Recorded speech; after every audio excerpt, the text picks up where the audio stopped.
नौजवान बच्चे को मार देते हो, किस नाम पे? सर्वे के नाम पे। जिस सर्वे को आपके वहाँ के वही आवाम आपको कंप्लीट कराने देती है, वही लोग होते हैं जो बोलते हैं कि आप सर्वे कर लो।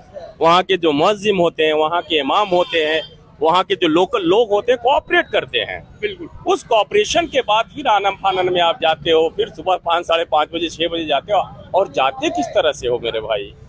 आप जो बोले जा रहे हैं, पुलिस जो बोल रही है, पुलिस का मैं मीडिया में बयान देख रहा था कि वो पत्थर चलाए, आप जा किस तरह रहे हो? जय श्री राम का नारा क्या? मैं तो बड़ा तकलीफ में हूँ।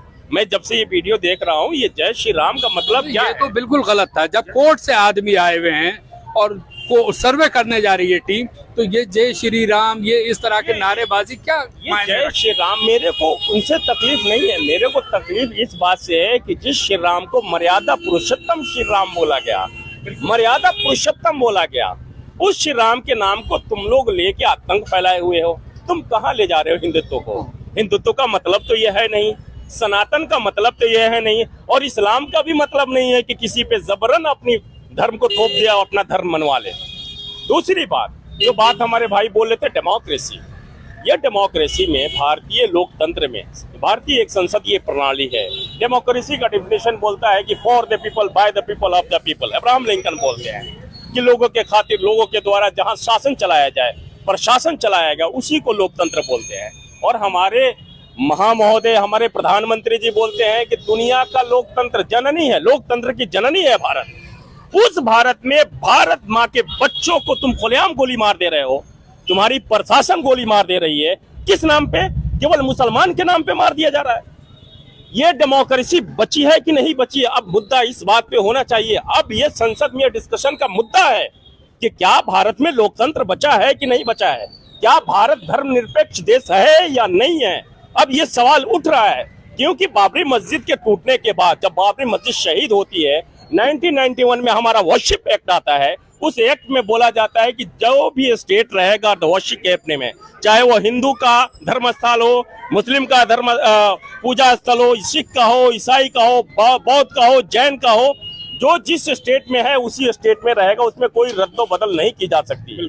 उसके बावजूद तुम ज्ञान वापी को लेके आते हो, तुम संभल की मस्जिद को लेके आ जाते हो। केवल तुम्हारा वो राहत इंदौरी का एक शेर है कि सरहदों पे बड़ा तनाव है क्या? सरहदों पे बड़ा तनाव है क्या? कुछ पता तो करो, चुनाव है क्या? जब भी चुनाव आता है तुम्हारे पास कोई मुद्दे नहीं है। जैसे हमारे भाई लोग बोल दिए ना, भुखमरी तुम पे देखी जा रही है, इकोनॉमिक सिस्टम ध्वस्त हो चढ़ता है, हेल्थ सिस्टम खत्म हो चुका है, भारत बर्बाद के कगार पे खड़ा है। और तुम क्या लेके आए हो? तुम्हारा ये 2025 का मुद्दा हिंदू मुसलमान का मुद्दा होने वाला है। तुम बोल दो ना, अलन ऐलान बोल दो, तुम सत्ता में हो, तुम राज्यसभा में हो, तुम लोकसभा में हो, तुम हिंदू राष्ट्र बनाना चाहते हो, बना लो। तुम्हारी मजबूरी है कि बाबा भीमराव अंबेडकर का दिया हुआ संविधान तुम्हें मजबूर कर रहा है, तुम्हारा मनुस्मृति लागू नहीं होने दे रहा है, तुम परेशान हो। लेकिन परेशानी का सबब क्या है? हमारे नौजवानों को मारोगे, मुसलमान के नाम पे मारोगे। जो संभल में हुआ एक प्लान मर्डर है। आप देखो, आप ट्रेन में सेफ नहीं है। हम लोकतंत्र के मानने वाले लोग हैं ना, हमारे सर पे अगर टोपी रहेगा तो आप मेरे गोली मार दोगे? आप ट्रेन में मुझे गोली मार दोगे? आप हम कोई गौ मांस के नाम पे हमारे घर में घुस के 1 लाख को मार दोगे? जिसको जी में आता है उसके मार दे रहे हो। हम बोल रहे हैं कि हम लोकतंत्र प्रेमी है। हमें क्यों प्रवोक किया जा रहा है? भारत के मुसलमानों को प्रवोक क्यों किया जा रहा है? आपके चैनल के माध्यम से मैं पूछना चाहता हूं, केंद्र सरकार से, जहां भी हमारा वीडियो जाए, मैं पूछना चाहता हूं, what do you want to achieve?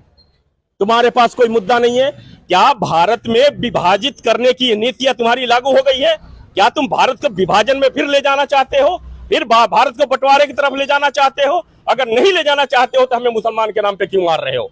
आखिर हमारी गलती क्या है? जो हमारा कॉन्स्टिट्यूशन बोलता है कि, हमारा आर्टिकल 21 बोलता है कि जो भी हिंदुस्तान में जो भी व्यक्ति रहता है उसको अपने धर्म का मानने का, अपने धर्म का प्रचार करने का अधिकार उसको दिया गया है।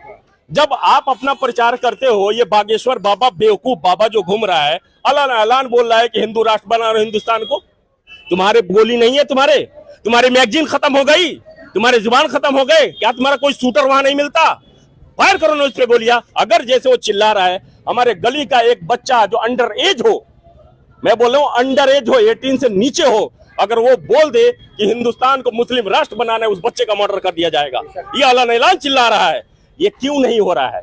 मैं वही बात बोल रहा हूं कि इलेक्शन की तैयारी है और भारत के मुसलमानों से बोलना चाहता हूं, मुसलमानों से मेरा एक रिक्वेस्ट है कि अपने बच्चों को यहाँ दंगाई मत बनाए। ये कुछ दिन का वक्त है, जब फिरौन नहीं रहा तो ये भी नहीं रहेगा, जब हिटलर नहीं रहा तो ये भी नहीं रहेगा, और जब हिरण्यकश्यप नहीं रहा तो ये भी नहीं रहेगा, जब तुम्हारा ये कंस नहीं रहा तो तू भी नहीं रहेगा। जो सत्ता में बैठ के तू कंस का रूल अपना रहा है। तुम्हारा धर्म बोलता है कि जब भी धरती पे अत्याचार होता है तो श्री राम जैसे लोग पैदा होते हैं, कृष्ण जैसे लोग पैदा होते हैं, कोई ना कोई भारत में पैदा होगा और तेरे सत्ता को चूर चूर कर देगा, तुझे फिर जमीन पे लेके आएगा, तुम्हें एहसास होगा कि तुमने क्या किया हिंदुस्तान के साथ। हिंदुस्तान की आजादी बहुत मुश्किल से मिली है और यह परेशानी का सबब है।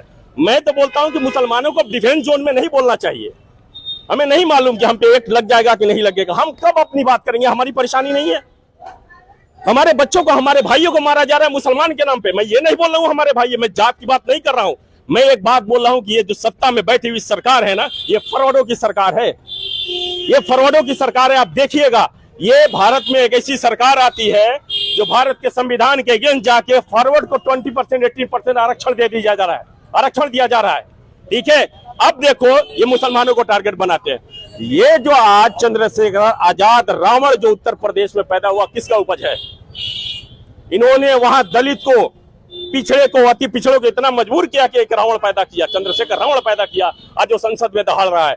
तो इनके शासन काल में न हिंदू सेफ है, न दलित सेफ है, न अति पिछड़ा सेफ है, न गरीब सेफ है। ये दल्ले हैं। किसके दल्ले हैं मालूम है आपको? ये किसके दल्ले हैं? ये उनके दल्ले हैं जो हमारे देश को ले जाके अमेरिका में बेच दिया। हमारे देश की बोली लगाई जा रही है, हमारे इकोनॉमी सिस्टम की बोली लगाई जा रही है, उस पर ये बात नहीं करते। ये हमें केवल मुसलमान के नाम पे मारेंगे।